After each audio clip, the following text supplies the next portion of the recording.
Gary, not going to ease you into this. Tough question, straight up. Sir Alex Ferguson, should he have been punished for what happened in the game against Newcastle? Well, the reason that we have authorities, the reason we have referees, the reason we have umpires, and the reason we have associations is to make decisions. They haven't made the decision. He will argue that he was just talking to the referee. Others have said it was disgraceful.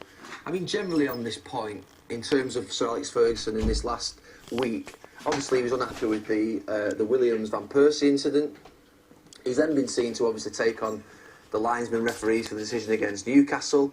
He's obviously had a go at Alan Pardew. I mean, in terms of the Newcastle comments about them being a weak club, I mean, that's fun and games. That. I mean, I know Newcastle fans may not be happy, but he doesn't think they're a weak club.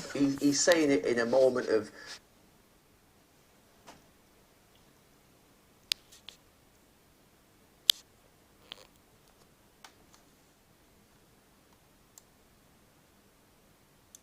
club. He's saying it in a moment of emotion. Why do you say it then? We're talking about the human element. We're talking about the human element of managers that say things. I mean, you go back 40 years, and we're talking here about, say, somebody like Bill Shankly, who come out and said if Everton were playing down the bottom of his garden, he'd close his curtains, or there's only 2 teams in Liverpool. But these managers, your Shankleys, your Cloughs, your Mourinhos, your Alex Fergusons, you remember these people forevermore. You remember what they say forevermore. Do you remember what the manager who was 15th in the league said 2 weeks ago, let alone 20 years ago? I haven't a clue.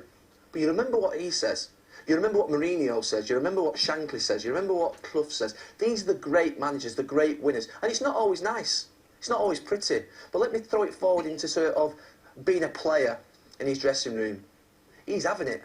He's having everybody in front of him. He's having the referees, he's having the linesmen.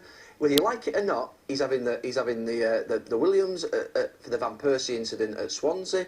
He's had a go at Alan Pardew. He's taken on Newcastle. If you're a player in that dressing room, you're thinking, he's 71 years of age, this man, and he's taking on the world here. Well, you better have a bit with him, and we better go for it. And the reason they fight for every single last second of every single game, and the reason they come back continuously, is because that sort of spirit, whether you like it or not, and at this moment in time, we say it's not right, you shouldn't have rang referees. Yeah, you can understand, surely, why it winds people up. Look, I can understand why it winds people up. We're here to win football matches, Ed. I'm talking here as somebody who's on television.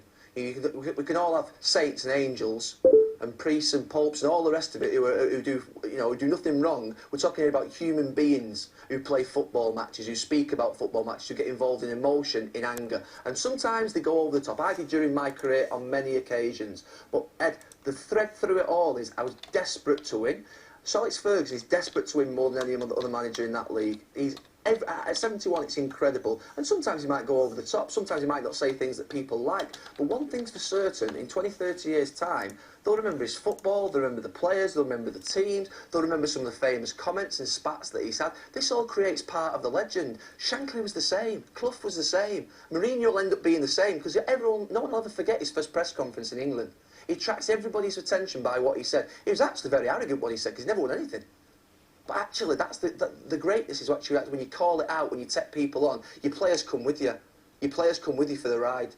Next question is, what do you think the game of the season, there have been quite a few, game of the season so far? The Manchester Derby is the game of the season so far. Because of the intensity of it? The intensity from minute 1 to minute 90, it never stopped. There was never a lull in the game.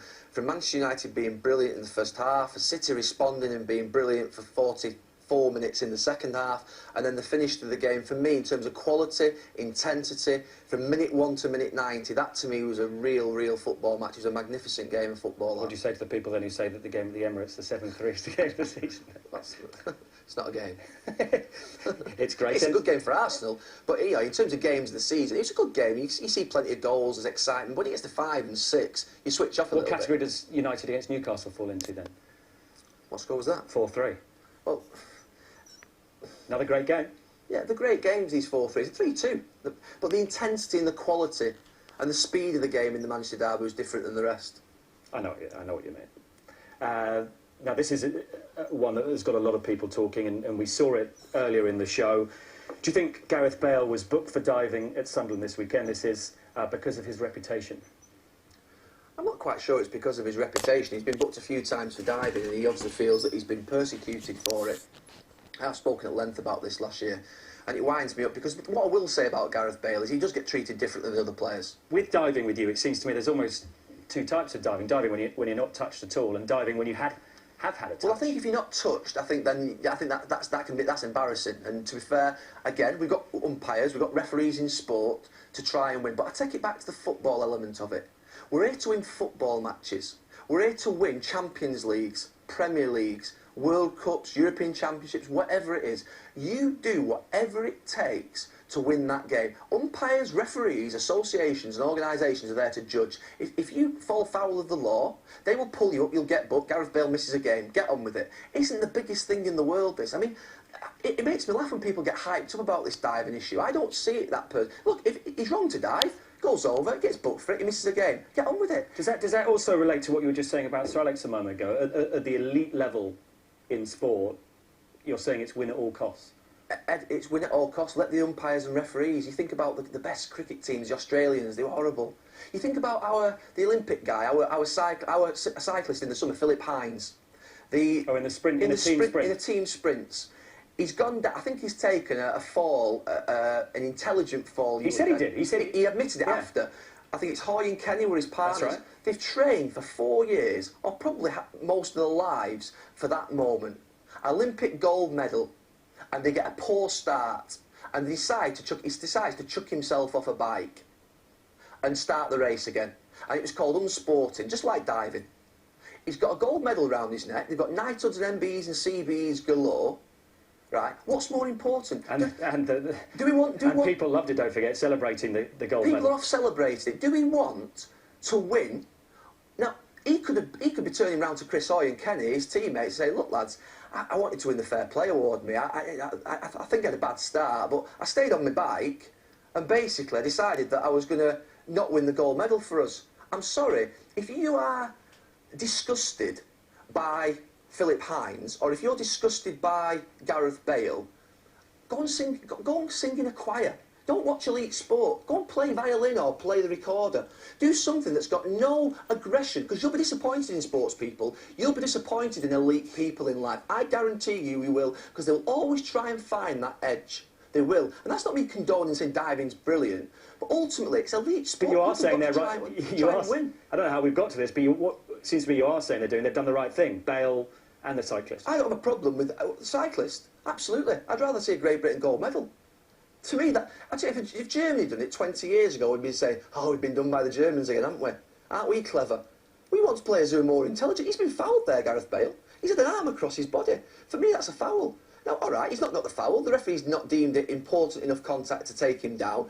All right, that's the decision the referee makes. You get on with it. If you're Gareth Bale, you sit out the stands next week. Tottenham might lose the game because he's not playing. That's the punishment that you take. It's not always easy. I made mistakes at times during my career. There were times in the dressing room where I would say to players, why didn't you go down? He's fouled you, he's jumping all over your back. So I'm not sitting here as a saint. We're talking human beings here. Passion, emotion, anger, pushing the boundaries, trying to win at all costs. That is elite sport. You can't all be perfect. People sit there and try and paint this perfect world that there isn't anything going to be wrong. 50 years ago, there was a goalkeeper smashed in the back of the net by Nat Lofthouse who broke his neck. Oh, what good men they were in those days. We don't see that anymore. We've got less yellow cards than ever this season. There's a lot of good in this league as well. Let's talk about that. You've talked a lot about Chelsea tonight and United as well. People asking how far you think City are from hitting the heights that they hit last season. Well, they've got the opposite problem to United in the sense that City are defending okay. Obviously, they conceded 3 on Saturday. They're down to 10 men.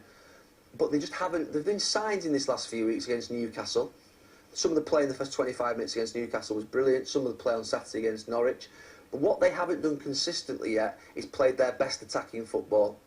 Now, they lose Yaya Toure, they lose Kolo Toure for a period. That'll affect them in midfield. So how they get through that period, they've got some big games that we've just advertised there in January without those players, which is a challenge for them.